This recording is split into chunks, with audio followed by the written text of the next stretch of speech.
Во текот на март, системот Безбеден град евидентирал вкупно 26.241 сообраќаен прекршок на подрачјата под видеонадзор. Охрабрувачки е податокот дека прекршоците за минување на црвено светло се намалени за дури 68,2% во споредба со февруари, што укажува на зголемена сообраќајна дисциплина кај возачите. Од вкупниот број на регистрирани прекршоци за минување на затворен сигнал, односно црвено светло, констатирани се 70 прекршоци, што представува намалување за 68,2% во споредба со месец февруари.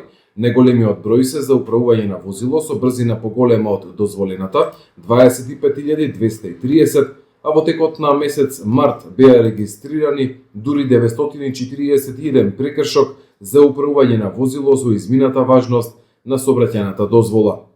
Апелираме до сите учесници во сообраќајот да се почитуваат сообраќајните правила и прописи и на тој начин сите заеднички да придонесеме за посигурни и побезбедни патишта.